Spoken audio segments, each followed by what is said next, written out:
Good evening, everyone. Welcome to Fever Days, 10 Pivotal Moments in the Making of Emily Dickinson. I'm Catherine Allgore. I'm the president of the Massachusetts Historical Society, and this is one of our virtual programs. So welcome. We started doing the virtual programs, I guess, in March, and we've had such good attendance that I can just assume that we are attracting a following, that we're winning fans right and left and welcoming new folks into the fold all the time. And that makes me very happy. To talk a little bit about the MHS, really at the heart of what we are is a collection. And we started collecting in 1791. We were the first historical society in America, and we collect all the way through today. And at present, as I sit here, we have 14 million items. These are manuscript pages and books and artifacts and art. We're very famous for certain things. We have 2.5 presidential libraries. So that's the presidential library for John Adams, John Quincy Adams, and half of Thomas Jefferson. We make all of this available for free to everyone. And so scholars come to us, so we do play a part in supporting and funding the latest scholarship, and you'll be hearing some of that scholarship a little bit later. We also give teacher training workshops. We educate students and get them ready for National History Day in Massachusetts. And we reach out to people like you with our exhibitions and public programs. So if you are getting to know us, I would invite you to come onto our website. It's masshist.org. And look around. And I will always advise first-timers to take a look at our blog, which is always just some little nugget of delicious scholarship written by one of our talented staff, or our object of the month, which gives you a peek into the collection. And of course, I would not be doing my job as president if I didn't say you could also click on that little support tab right up there, and that will tell you how to make a gift, or better yet, become a member and join the community. But now to the program, and I must say it gives me so much pleasure to be part of this program, because when I was at Mount Holyoke College, I had the honor of being in Martha Ackmann's world-famous class on Emily Dickinson, so I know you're in for a treat. And to get us started, I'm going to toss it over to Gavin Cleespies, our Director of Public Programs. Gavin. Thank you, Catherine, and thank you all for joining us. I'm Gavin Cleespies, the Director of Programs, Exhibitions, and Community Partnerships at the Massachusetts Historical Society, and I'm happy to welcome everyone to the program this evening. Today we'll be talking about one of America's most famous and most enigmatic poets, Emily Dickinson. In her new book, These Fever Days, Martha Ackmann explores Dickinson's life through 10 episodes that distill her evolution as a poet. Using thousands of archival letters and poems, never before seen photos, and an exploration of the physical rooms and spaces that Emily Dickinson occupied, she allows us to see Dickinson's frenzy of composition and her fiercely self-critical eye. She also helps us widen the view of the social world the poet lived in, and helps to build a more complete view of her development as a person and as a writer. Martha Ackmann is a journalist and an author who writes about women who have changed America. She has also published Curveball, the remarkable story of Toni Stone, the first woman to play professional baseball in the Negro League, and The Mercury 13, the true story of 13 women and the dream of spaceflight. Her essays and columns have appeared in the New York Times, the Boston Globe, and the Los Angeles Times. She holds a BA from Linwood College, an MA from Middlebury College's Bread Loaf School of English, and a PhD from the University of Massachusetts. She taught in the Gender Studies Department at Mount Holyoke College for many years, where she taught a widely popular seminar on Emily Dickinson, which she conducted in the Poets' House in Amherst.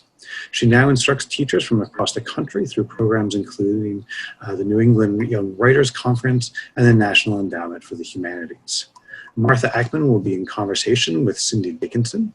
Ms. Dickinson is the Director of Education at Hancock Shaker Village in Pittsfield, Massachusetts. For 19 years, she worked at the Emily Dickinson Museum in Amherst, serving for many years as the Director of Interpretation and Programs. Despite the similar name, she is not in fact related to the poet. If after the program you have some reason you'd like to contact us, you can reach Sarah and me at at this email, the programs at MassHist, or join us on our website there. So without further ado, I'm going to turn this over to Martha Ackmann and Cindy Dickinson. You guys are welcome to take it away. Thank you.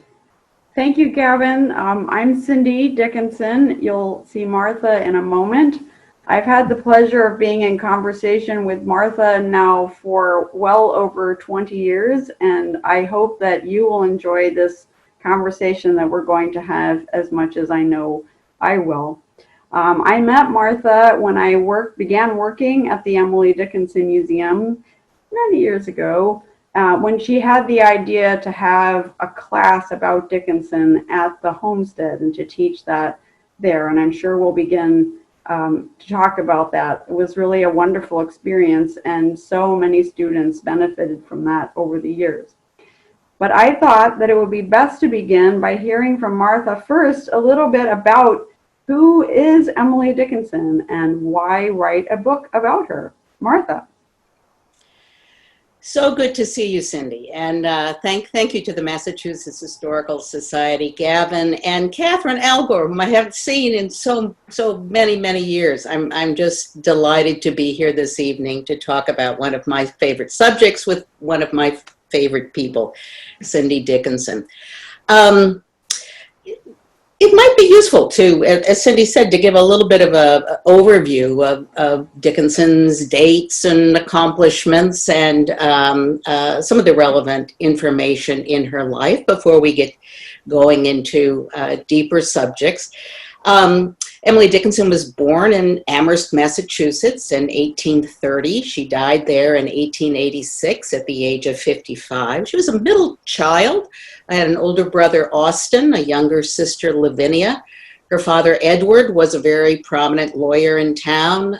Anytime they needed a master of ceremonies for any kind of civic event, Edward Dickinson was always called. Her mother, Emily Norcross Dickinson, kept the family home. She was very well educated. We might talk a little bit about her as well. I think sometimes she gets short shrift.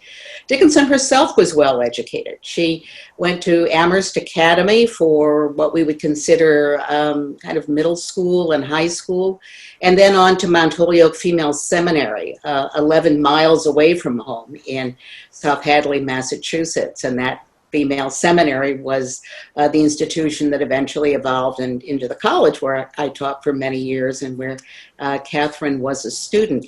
There she was a student under the founder, the very formidable founder, Mary Lyon. And Mary Lyon was a chemist and believed that women should be educated in all manner of things, including the sciences. Dickinson got a particularly good education there, and at Amherst Academy as well in the sciences. So if you want to know where all the botany comes from, in Emily Dickinson, it was certainly there. In her late 20s, after she returned from Mount Holyoke, she was there for 1 year only, in her late 20s, she began writing poetry seriously and beginning to collect some of her poems into little booklets that she fashioned that were called fascicles. In 1862, she took the most unprecedented step of her life. She was then 31 years old, where after reading an article in the Atlantic Monthly, an article by Thomas Wentworth Higginson, which we'll probably be talking about, called Letter to a Young Contributor. It was an article where he offered advice to would-be writers. She decided to respond. And as I said, in this unprecedented step, she wrote Mr. Higginson a very famous letter. That's at the Boston Public Library, by the way. They have that manuscript. I think it's the most important letter in all of American literature, where she begins by saying, Mr. Higginson, are you too deeply occupied to say if my verse is alive? She also sent him 4 poems. She'd written probably a couple of hundred by then. So that set up a literary friendship that lasted for the rest of Dickinson's life. Dickinson published only a handful of poems during her lifetime, all anonymously.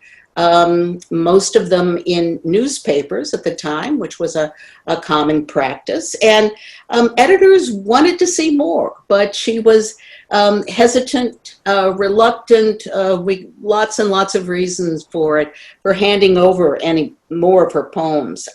One person who persisted was the famous 19th century writer Helen Hunt Jackson.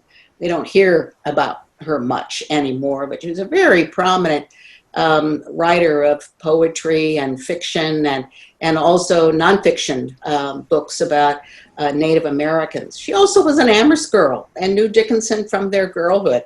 And she pushed Dickinson in one instance to give her a poem that was the only one of Dickinson's that appeared in book form during her lifetime. She died in 1886, as I said, at the age of 55. And it was not until her sister came into her room sometime after her death and began going through her effects that she found sheet upon sheet upon sheet upon sheet of poems.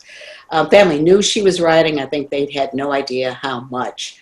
Dickinson wrote just under 2,000 poems that we know of in her lifetime, which is an enormous accomplishment, and most of them pretty good.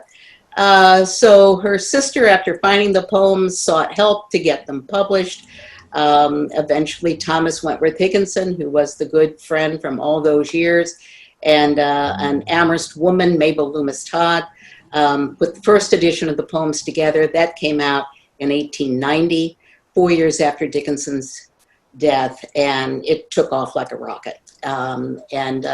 Dickinson has not been out of print since.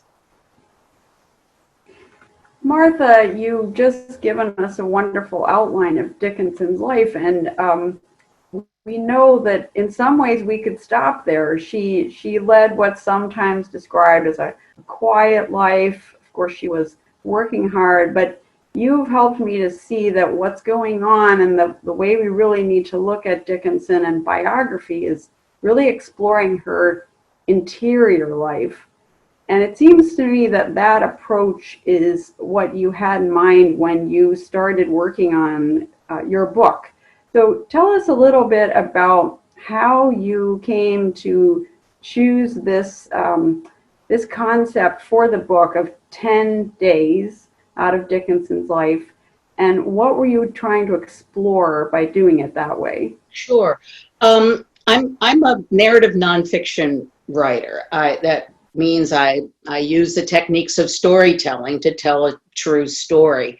In fact, for many years at Mount Holyoke, I taught a seminar called The Art of Fact, which was a class in narrative nonfiction writing that asked students to go to the archives and choose a subject and write a paper about that. And I always told them, I said, as a narrative nonfiction writer, if you say the sky is blue, you sure better have a weather report to back that up. And maybe I took that to extreme. In my Dickinson book, we can talk a little bit later about the weather in the book. But so I wanted to write a book that was rich in detail and rich in storytelling.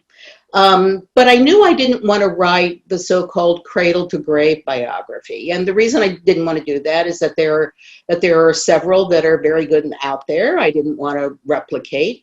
And I knew that as a narrative writer, I couldn't sustain narrative over Dickinson's 55 years. There just wasn't enough material to talk about, you know, her early 20s, for example, something like that. So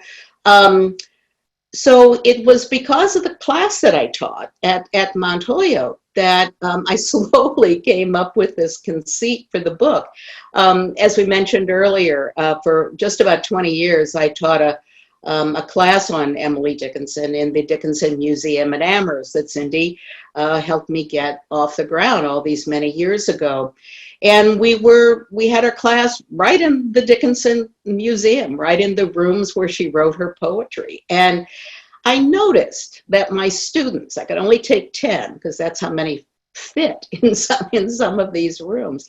And I noticed that my students, all good, wonderful, dedicated students, I noticed that they sort of perked up when I centered the day's lesson around a particular moment in Dickinson's life.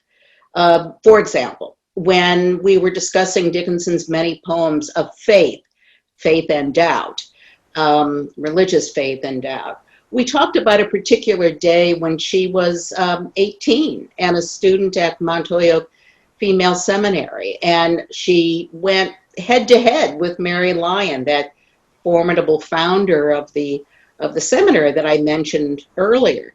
Montauk was just like most other New England institutions at that time, where they felt giving one's life to Christ was part and parcel of what higher education should do, and Dickinson had other ideas about that. But so I noticed that when we focused on a day, something happened. There was a liveliness that I didn't see before. So it was with that in mind that I thought, well, I wonder if I could take this idea and translate it into a book and choose 10 days in Dickinson's life, 10 just because it was a round number, 10 days where something happened to Emily Dickinson, where there was a letter, a thought, a visit, something that didn't happen that should have happened or that might have happened. And could I string those together over the course of Dickinson's life from early on? I felt it was very important to show Dickinson as a young woman. So the first day is when she's 14, and she's writing a letter to her to a close friend, where I hear her voice for the first time, her literary voice. And then the days march along. One when she's, as I said, 17 or 18, and then days all the way up until chapter 10, which is the date of her death. And there were some days that were simply no-brainers, that you knew you had to cover that letter to Higginson, where she took that unprecedented step. But the others were kind of up for debate. And I in no way want to suggest that these 10 days are definitive, that these are the only days where something important happened in Dickinson's life. Other people would have very, very different ideas about it. And I actually had fun over the time when I was putting the book together of asking Dickinson's scholars, so which would be your 10, or what would be 3 that you would think would be absolutely necessary? And some people said things like, well, you should have the day Carlo came into Dickinson's life. Dickinson had a big dog that she was responsible for and walked all over Amherst. His name was Carlo. And I thought, well, that's a great idea, but I don't know the date when Carlo came into her life. So for my sense of this book, I wanted dates that you could pinpoint, that it was a Tuesday, it was April 15th, 1862, something like that. And that allowed me to, I hope, bring the kind of narrative richness to the book that I sought, because I was speaking about a very specific day in Dickinson's life in the town of Amherst, and then sort of telescoping out to the country at large. Talk a little bit more about how you set that sense of time. I think that finding that date, and then Dickinson provides sometimes more detail than you imagine, but most often is frustratingly lacking in those day-to-day details. So what types of research and what types of imagining did you do to bring those days to life? Yeah, and there were some days that were on the, that were candidates for going into the book where I just couldn't find the information that I wanted. So I had to toss out. This is sort of interesting. I'll give you an example of that. My original chapter, 8 or 9 for the book, was going to be a day when Emily Dickinson's cousins, who were in this high-powered literary group in Concord called the Saturday Club, when they read Dickinson's poetry to the group without identifying who she was. I found these in records in Concord. But I realized that even though that was a very heady group of people hearing Dickinson for the first time, including Emerson, including the Alcotts, that Dickinson was off stage. You know, she wasn't at that meeting, obviously. So I couldn't figure out how to bring her in. And so that chapter got axed much, you know, it kind of broke my heart because I thought it was such great material. So I chose days where I had the kind of material that I could use. And you asked me, what did I use? Well, I started each chapter with a weather report, going back to this adage of mine that as a writer, if you say the sky is blue, you better have a weather report to back it up. There was an Amherst College professor by the name of Ebenezer Snell, who was friends with the Dickinson family. Amherst was that small. Everybody knew everybody else. He lived less than a mile away. And he was crazy about weather. And every day, 3 times a day, he would go out and record the weather for that particular day, including what the sky looked like, the kind of clouds that there were, whether there was any snow. He had a category called remarks that always had the greatest amount of detail in them. So for each day, I would go to the Amherst College archive and pull out the big leather-bound Ebenezer Snell weather journal and turn it to the day that I was reporting on. And those details, I wanted that kind of granular specificity that I think helps people imagine a moment. So there was that. But certainly the largest resources that I used were Dickinson's letters. Dickinson wrote what we have collected now to be 3 volumes of letters, well over 1,000 letters. We don't have letters that Dickinson wrote to other people, only a very few of those. Or I should say that other people wrote to Dickinson because they were burned upon her death. And then I read everything that she would have read. Dickinson was a great believer in daily journalism, and she read the daily newspaper, both the ones in Springfield, Massachusetts, and a weekly newspaper for Amherst. So I would read that to get a sense of how the town was responding, for example, to the Civil War. When did the Amherst Boys, as they were called, the regiment, go off to war, and how and where and what she might have heard. And then just countless other kinds of resources. When I was reporting on doing the chapter on Thomas Wentworth Higginson, for example, I read his letters. He was a colonel in the Union Army, and read all of those to get a sense of what his life was like when he was trying to respond to Dickinson.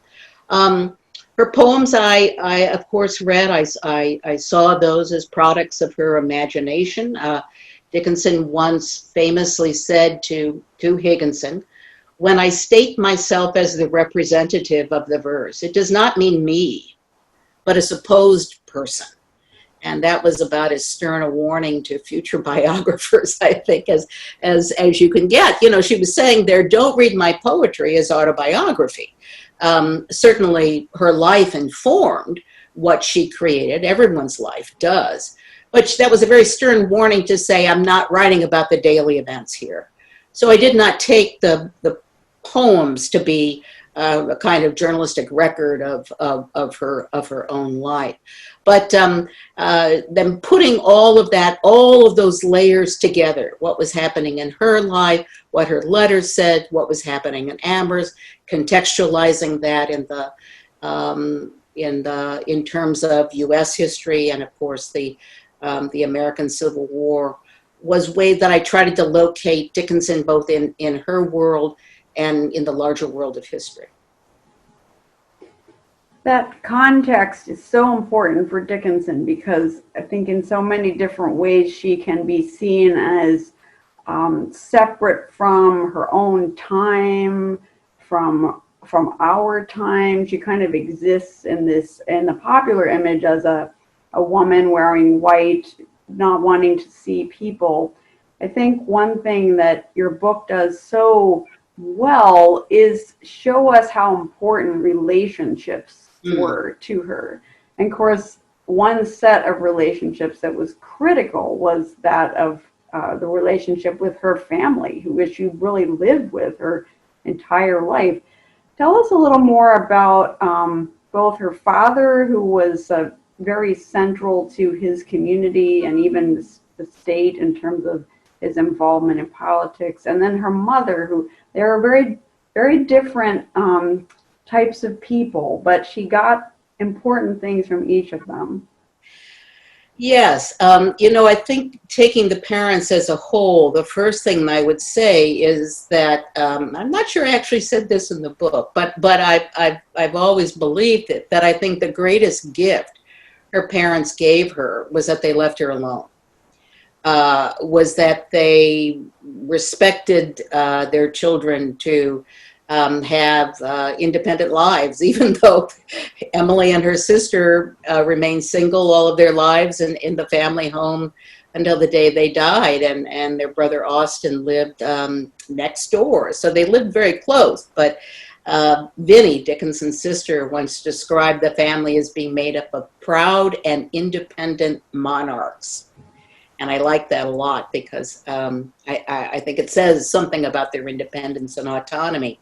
Her father, Edward Dickinson, educated at Yale and became a lawyer in town and served in many state offices, including as a representative from Amherst. He then threw his hat into the national ring, and he was a Whig. He did not join the Republican Party, as many Whigs did. He stayed staunchly Whig, and he served one term in Congress because of it, and they threw him out. And Amherst voted against him 2-1 in an election. But he was there during a very, very important time when the Congress was debating the issues of secession and the Civil War, and Dickinson went down to visit him along with her sister to Washington, D.C., stayed at the Willard Hotel, not too far from the White House. Again, going back to myths of Emily Dickinson, so many people who don't know much about her just know the myth that, oh, she stayed up in that second floor bedroom of her life for all of her days and never went anywhere. Not true. There she was in Washington, D.C., went to Philadelphia. Edward came back to Amherst and late in his life served one more term in the Massachusetts State House. But he was stern, stalwart, a good citizen. Dickinson loved her father deeply, respected him deeply, and also thought that there wasn't enough play in him. She once said even the straightest engine has its leaning hour of her father, I think, saying that, he needed more poetry than prose in his life. So there was this tension between a stern man who didn't smile much, didn't play much. Sometimes he did. Once famously, when there was an aurora borealis in Amherst, he ran to the town hall and rang the bells for everyone to come out and see, a rather uncharacteristic act. So he had that in him. But he respected his daughter, and along with his wife, didn't shuttle Emily off to a lot of parties when she was returned from Mount Holyoke, where she could meet eligible young men and perhaps get married. He let her make decisions for herself. Her mother, Emily Norcross Dickinson, we know less about because she didn't leave a paper trail in the way that men did at the time. Didn't have a life outside the home. But one thing that I think is very important to mention is her education, which I alluded to earlier. She was a student at Munson Academy in Munson, Mass, in central western Massachusetts, and then as a young woman, and this is like the 1820s, she went to a school for girls called Mr. Herrick's School for Girls in New Haven, Connecticut. where the young women were allowed to take classes and sit in classes at Yale. So when you think of the educational opportunities that were open to women and weren't open to women, that most of them weren't, that was extraordinary to have that kind of education. She was a mother who liked indulging her children and knew what they liked best to eat and what they needed when they were away at school, and wrote Dickinson and asked did she have enough blacking for her shoes, shoe polish. She was concerned about that. Emily once famously said, "Mother never cared for thought." And that was a statement, I think, that has been misinterpreted to say that she wasn't smart or wasn't interested in ideas. She liked her garden, and she liked cooking, and she liked taking care of her family. And I think "mother never cared for thought" might actually be Dickinson's reference to saying that poetry was not her cup of tea, rather than any kind of intellectual idea. Dickinson's father died while addressing the State House in Boston, died in Boston of a stroke, and almost a year to the day, her mother had a stroke that deeply debilitated her. And at the time then that Dickinson and her sister began taking care of her mother, they grew closer. Minds meet in the same ground by tunneling, Dickinson once remarked. And so I think once the roles were reversed, that there was a change. And I won't say a deeper intimacy, because I think that they were all a loving family. But I think Dickinson perhaps grew to appreciate her mother more and understand her more in her later years. I think that being left alone is very unusual parenting in some ways for the early 19th century, and Dickinson definitely benefited from that. Those family relationships are so important, but you alluded to two people I really want us to have a chance to talk about, because like Dickinson, they're Massachusetts people who played important roles in their own lives, but in Dickinson's life as well. So we got to talk about Helen Hunt Jackson. Sure. And a little more about Thomas Wentworth Higginson.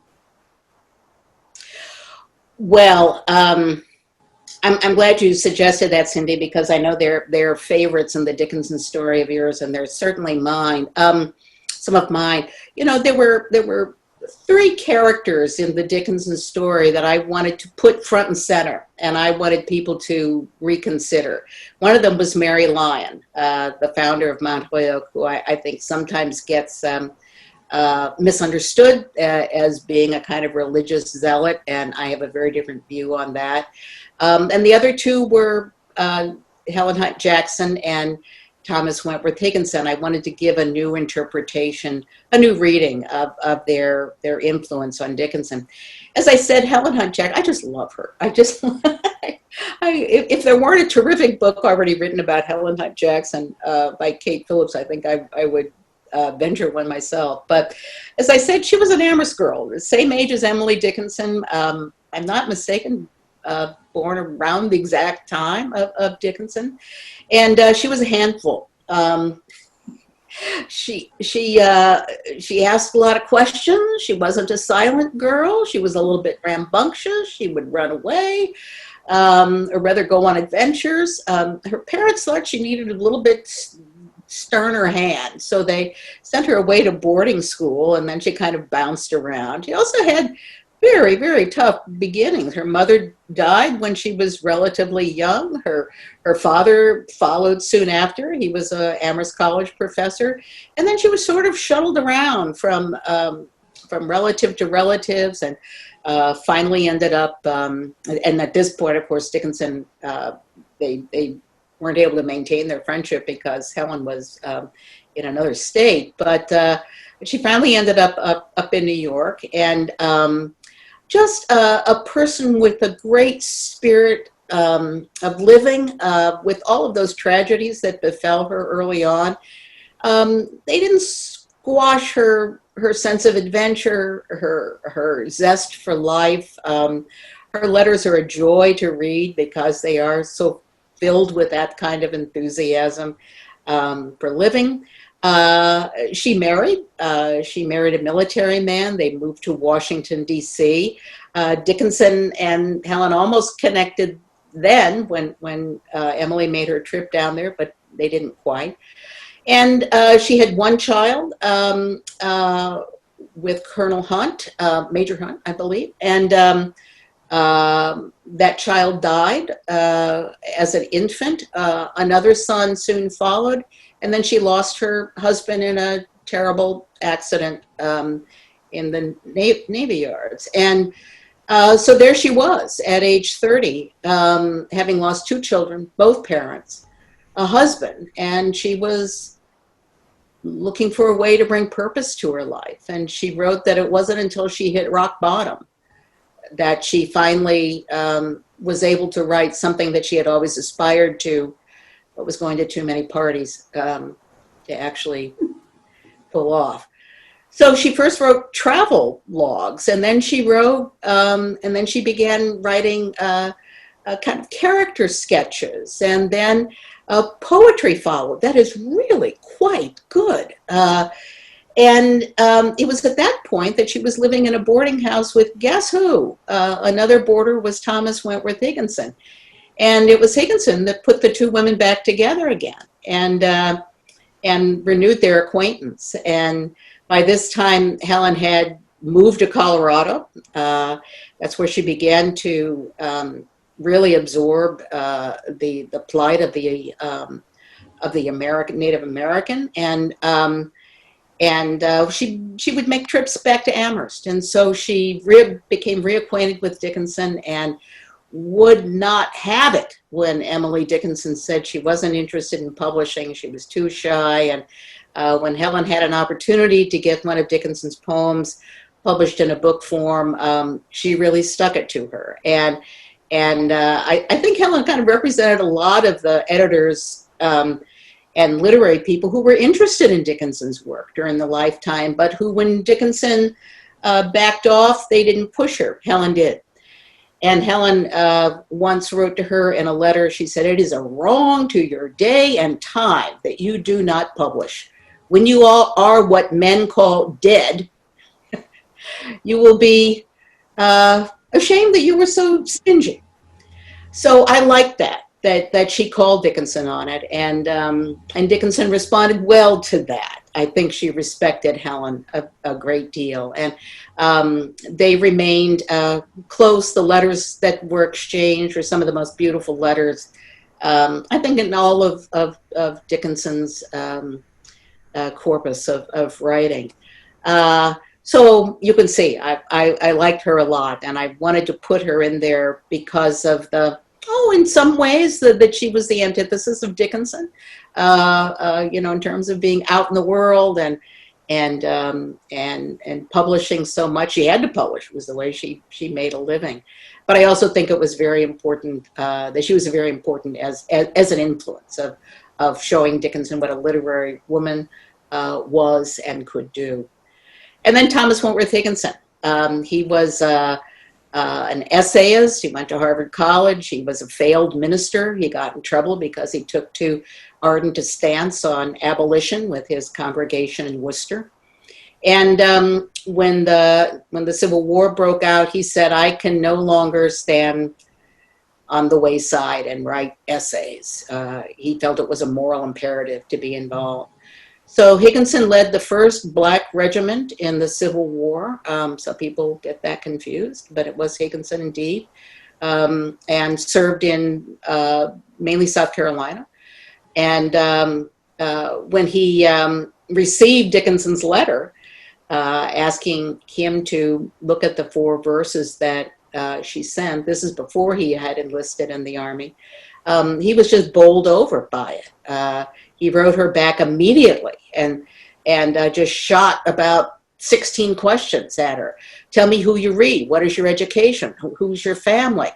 And obviously there was interest there. He first tried to help her help Dickinson, who always had such a sense of herself. Dickinson accepted the critique graciously, and then didn't take it, and then and then did what she wanted to with her own work.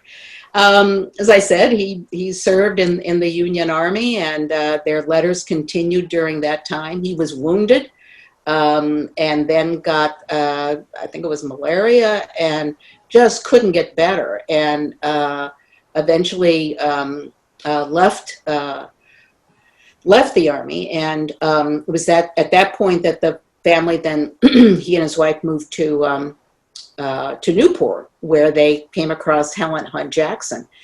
And when he found out that these two women both came from Amherst, he said, Amherst must be a nest of poetesses.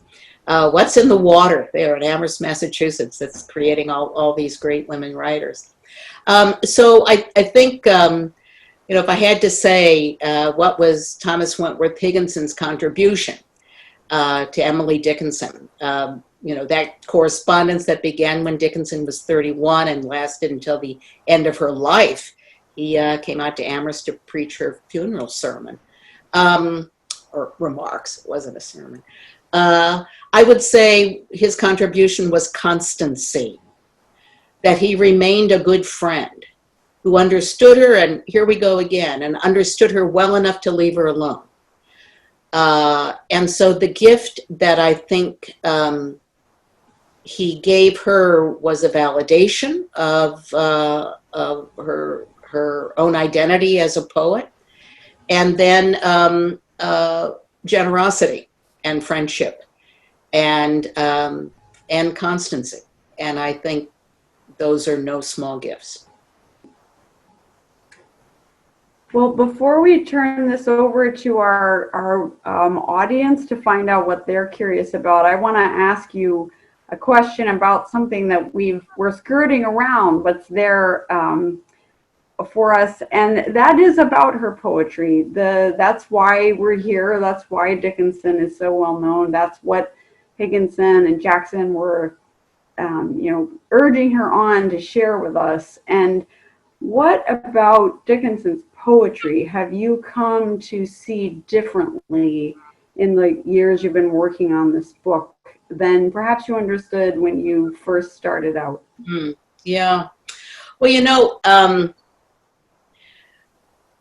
I have friends that when they remark on the books that I've written, books about, my first book's on astronauts, would-be astronauts. My second book is about a baseball player, and this third one on Emily Dickinson, they laugh and they just say, like, what's the through line here? Why choose a topic, stay in your lane. Why bouncing around?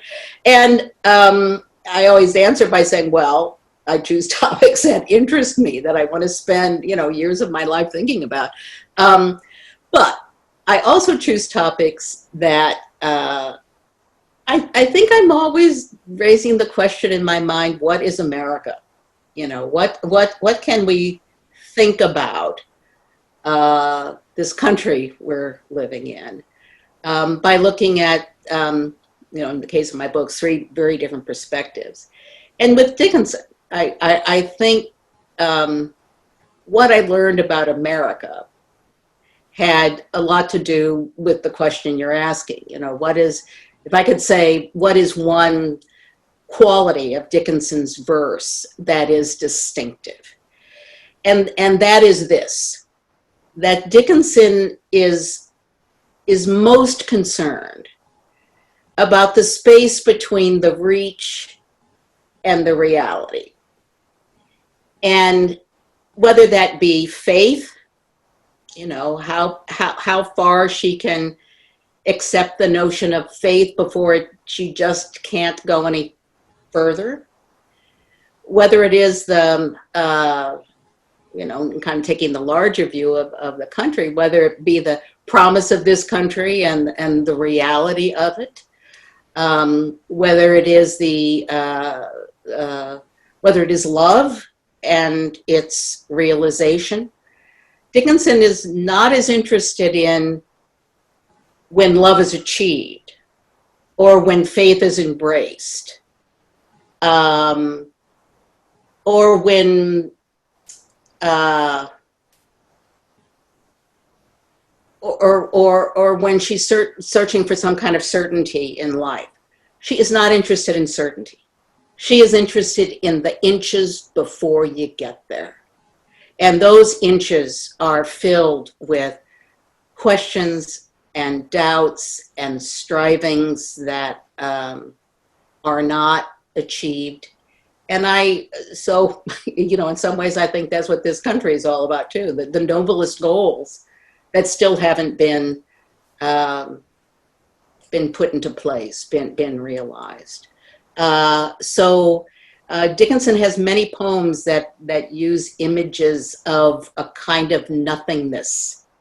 I'm thinking of one where she writes about this space that is between, with you and I, the door ajar, and that, you have to help me a little bit here, Cindy, and that white sustenance, despair, white sustenance, that's what's in that space that she is so intrigued by and is willing to walk right into the middle of. I think it would be a space that would frighten most of us, but Dickinson goes right into the abyss to to see the limits of her own imagination, the limits of her own intellect.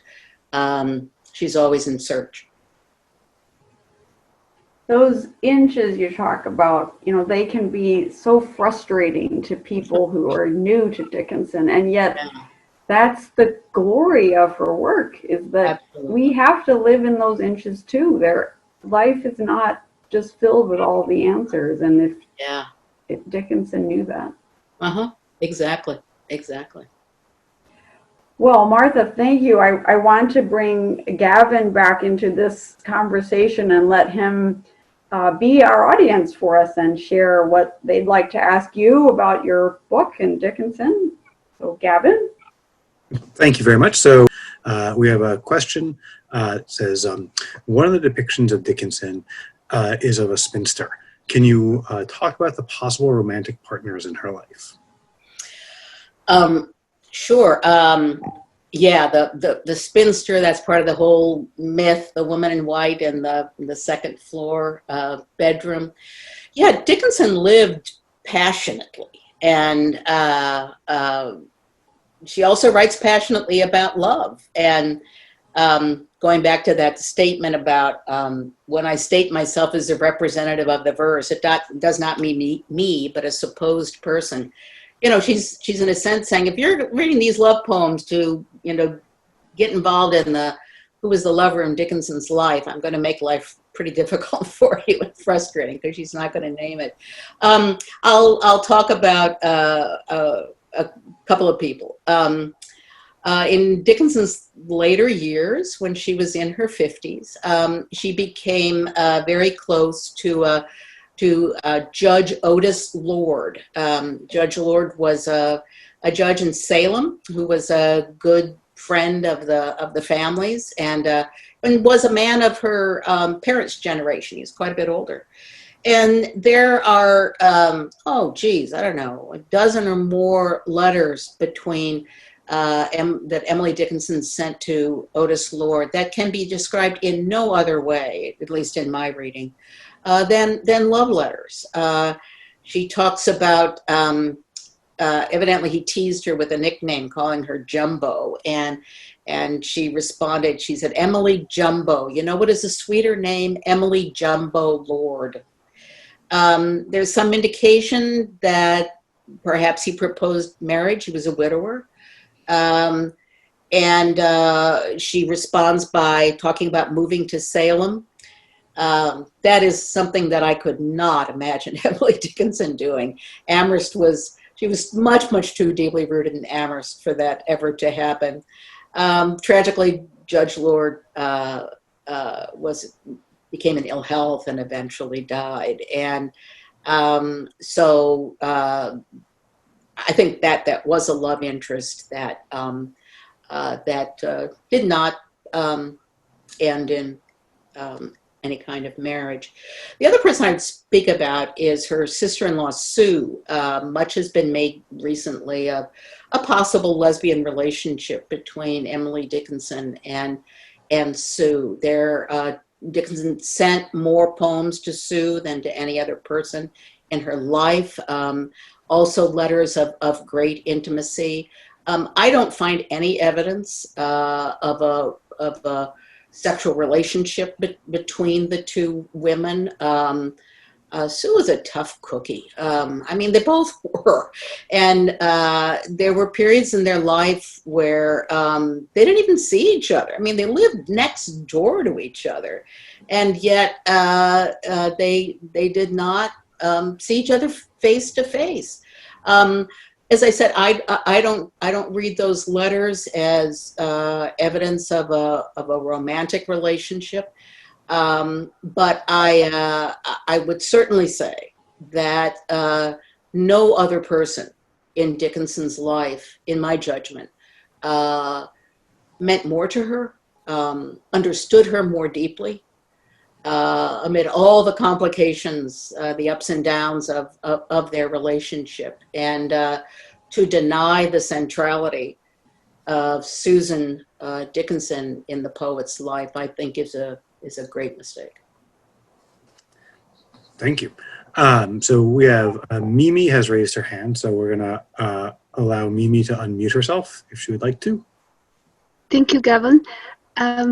Martha, I'm very interested in you're saying you're looking for this American element in your narrative, right? And you also repeated several times, to be left alone is a gift to the poet, you know, whether from family or from friends. And then, in other words, Emily Dickinson must have lived a very solitary life in silence, observing nature, right? The kind of thing strikes me as kind of a mysticism, especially if you remember, there's a poem, it's called The Soul Has a Bondage Moments, right? It's very mystic. Oh, yeah. I love that poem, yeah.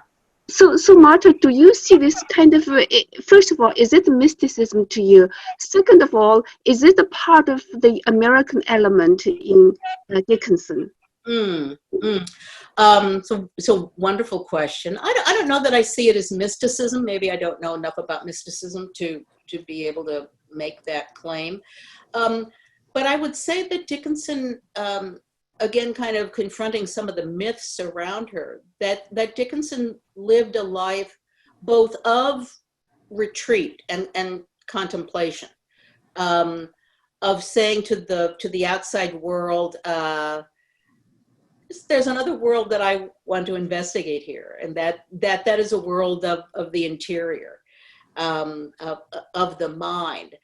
So there were moments when Dickinson did that, many. You know, I don't want to minimize her reclusiveness, and yet she was also in the world.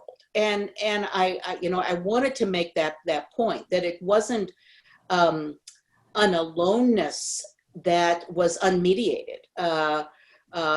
As Cindy mentioned, she had all these friendships and correspondences.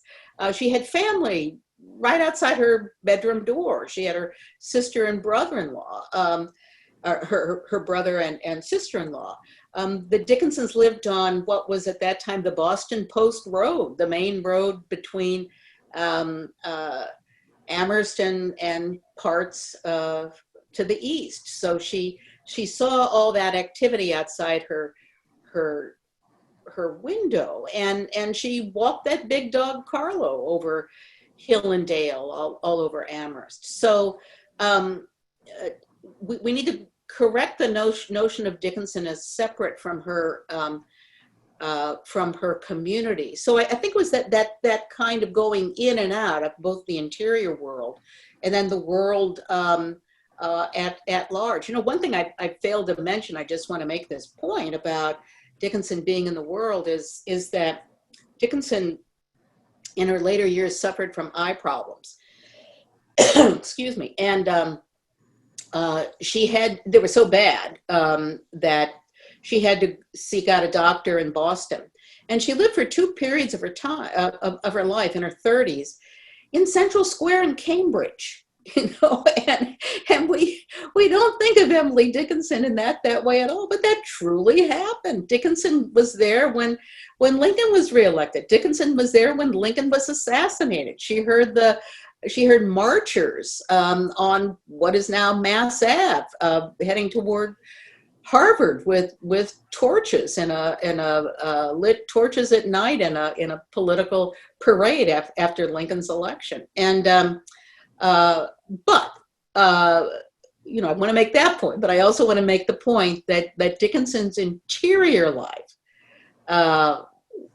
was a world that she lived in and perhaps felt most comfortable in.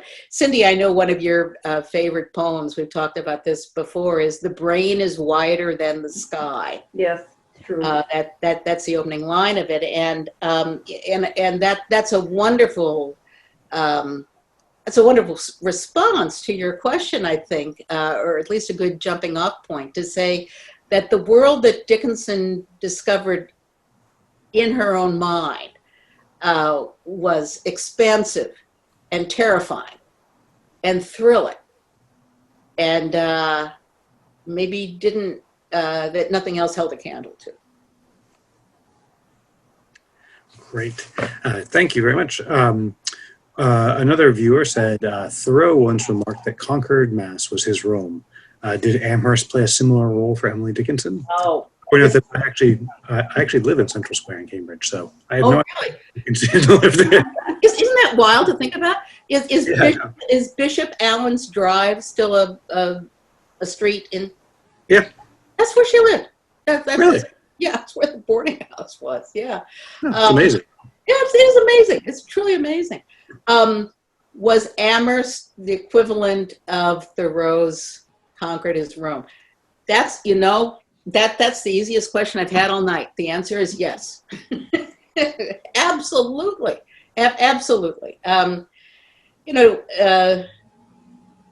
Cindy, I know we talked a little bit before about wanting to remark on Dickinson as a Massachusetts poet, as a New England poet. And certainly the world that Dickinson saw out of the frame of her window was the New England world, with the mountains that surrounded her in Western Mass, with the farmers that were doing second cutting that's going on right now for hay around.